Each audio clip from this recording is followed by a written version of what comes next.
दोस्तों, क्या आपने कभी सोचा है कि जिस पीएनजी गैस से आज लाखों घरों में खाना बनता है, वो पीएनजी आखिर बनती कैसे है? आप रोज अपने घर में गैस चूल्हा जलाते हैं, खाना बनाते हैं, लेकिन क्या आपने कभी सोचा कि ये गैस आपके घर तक पहुंचती कैसे है? क्या ये भी सिलेंडर की तरह कहीं भरकर लाई जाती है, या फिर इसके पीछे कोई और ही कहानी छुपी हुई है? आज के समय में जब हर चीज स्मार्ट और आसान हो रही है, उसी तरह गैस सिस्टम भी बदल रहा है। पहले जहां हर घर में एलपीजी सिलेंडर आता था, वहीं अब धीरे धीरे पीएनजी यानी पाइप्ड नेचुरल गैस का इस्तेमाल बढ़ता जा रहा है। लेकिन असली सवाल ये है, ये पीएनजी गैस आती कहां से है? क्या ये भी सीएनजी की तरह ही होती है? और आखिर पाइप के जरिए ये गैस हमारे घर तक कैसे पहुंचती है? और दोस्तों, आगे बढ़ने से पहले एक छोटा सा सवाल, एलपीजी सिलेंडर और पीएनजी में आखिर फर्क क्या है? बहुत आसान भाषा में समझिए। एलपीजी यानी लिक्विफाइड पेट्रोलियम गैस सिलेंडर में भरी हुई गैस होती है, जिसे आपको खत्म होने पर बदलना पड़ता है। वहीं पीएनजी यानी पाइप्ड नेचुरल गैस पाइपलाइन के जरिए सीधे आपके घर तक आती है। ना सिलेंडर का झंझट, ना बार बार बुकिंग की जरूरत।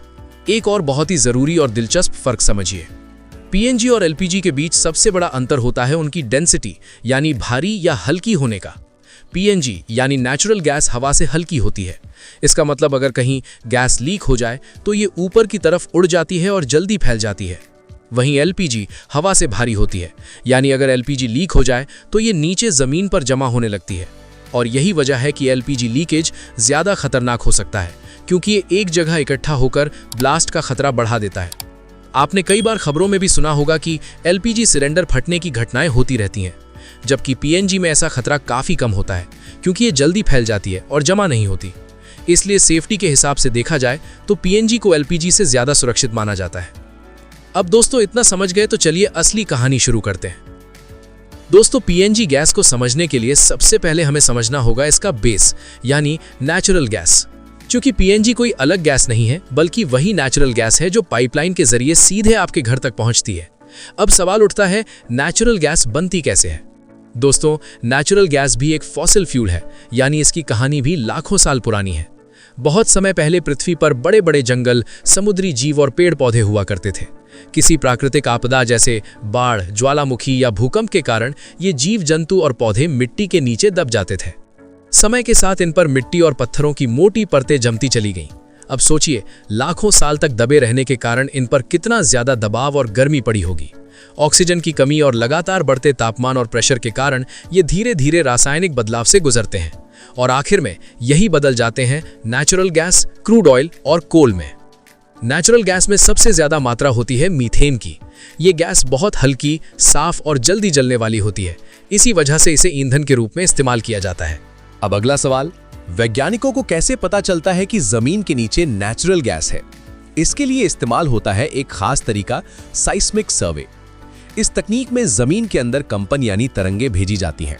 जब ये तरंगे नीचे अलग अलग परतों से टकराकर वापस आती हैं, तो उनके पैटर्न से वैज्ञानिक अंदाजा लगाते हैं कि नीचे गैस या तेल मौजूद है या नहीं। अगर संकेत मिलते हैं तो अगला स्टेप होता है ड्रिलिंग। अब यहां शुरू होता है असली काम। बड़ी बड़ी ड्रिलिंग मशीनें जमीन में हजारों मीटर गहराई तक छेद करती हैं। ये काम आसान नहीं होता, कई बार समुद्र के नीचे भी ड्रिलिंग करनी पड़ती है। जब गैस का भंडार मिल जाता है तो वहां पाइपलाइन लगाकर गैस को बाहर निकाला जाता है। लेकिन दोस्तों, यहां एक बहुत जरूरी बात समझिए, जो गैस जमीन से निकलती है वो सीधे इस्तेमाल के लायक नहीं होती। इसे कहा जाता है रॉ नेचुरल गैस। इसमें कई तरह की अशुद्धियां होती हैं, जैसे पानी की भाप, कार्बन डाइऑक्साइड, हाइड्रोजन सल्फाइड और धूल के कण।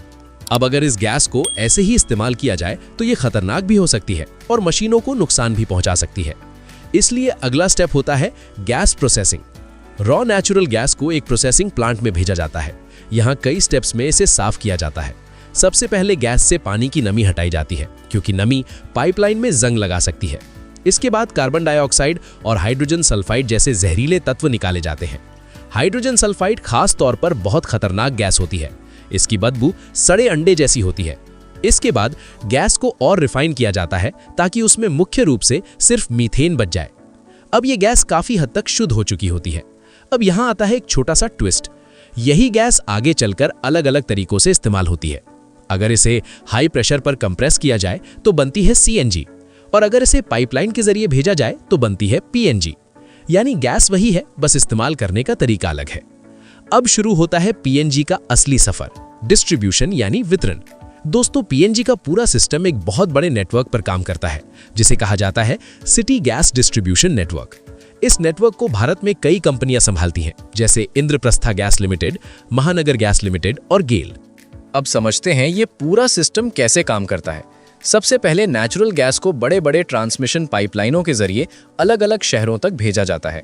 ये पाइपलाइन सैकड़ों हजारों किलोमीटर लंबी होती हैं और जमीन के नीचे बिछी होती हैं। इनमें गैस हाई प्रेशर में बहती है। अब जब गैस शहर के पास पहुंचती है तो उसे सीधे घरों में नहीं भेजा जाता। सबसे पहले ये गैस एक सिटी गेट स्टेशन यानी CGS में जाती है। यहाँ गैस का प्रेशर कम किया जाता है क्योंकि घरों में हाई प्रेशर गैस भेजना बहुत खतरनाक हो सकता है। इसके बाद गैस छोटे छोटे पाइपलाइनों के नेटवर्क में भेजी जाती है। अब ये गैस धीरे धीरे हर कॉलोनी, हर गली और हर घर तक पहुंचने लगती है। अब आपके घर की बारी आती है। जब पीएनजी कनेक्शन लिया जाता है तो आपके घर तक एक पतली पाइपलाइन लाई जाती है। घर के बाहर एक मीटर लगाया जाता है, ठीक वैसे ही जैसे बिजली का मीटर होता है। ये मीटर मापता है कि आपने कितनी गैस इस्तेमाल की।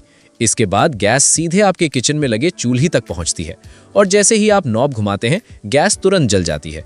अब एक बहुत ही दिलचस्प बात, नेचुरल गैस असल में बिना गंध की होती है, यानी इसमें कोई स्मेल नहीं होती। लेकिन पीएनजी में आपको हल्की बदबू जरूर आती है। ऐसा इसलिए किया जाता है ताकि अगर कहीं गैस लीकेज हो तो आपको तुरंत पता चल जाए। इसके लिए गैस में एक खास केमिकल मिलाया जाता है जिसे ओडोरेंट कहते हैं। इसकी गंध बहुत तेज होती है जिससे सुरक्षा बनी रहती है। अब बात करते हैं पीएनजी के फायदे। सबसे बड़ा फायदा है सुविधा। न सिलेंडर खत्म होने का डर, न बुकिंग की झंझट।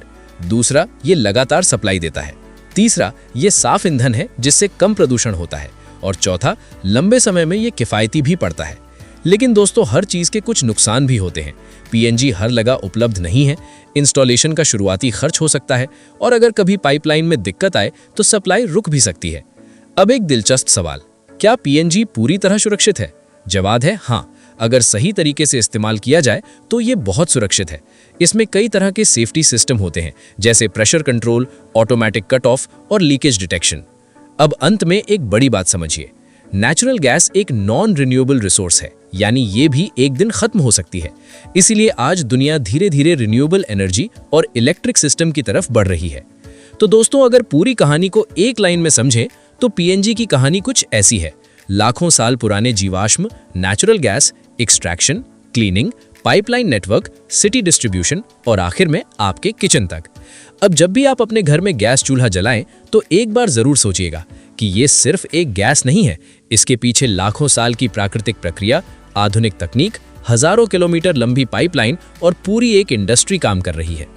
तो दोस्तों, यही थी आज की वीडियो जिसमें हमने जाना कि पीएनजी गैस कैसे बनती है और हमारे घर तक कैसे पहुंचती है। अब आप कमेंट में जरूर बताइए कि आप ये वीडियो किस शहर से देख रहे हैं और क्या आपके घर में पीएनजी कनेक्शन है या अभी भी एलपीजी गैस सिलेंडर इस्तेमाल करते हैं। अगर वीडियो पसंद आई हो तो लाइक जरूर करें और ऐसे ही ज्ञानवर्धक वीडियो के लिए चैनल को सब्सक्राइब करके बेल आइकन जरूर दबाएं। अब मैं चलता हूं। अगर आपको जानना है कि एलपीजी गैस और पेट्रोल कैसे बनता है तो इन दोनों वीडियो को क्लिक करके देख सकते हैं।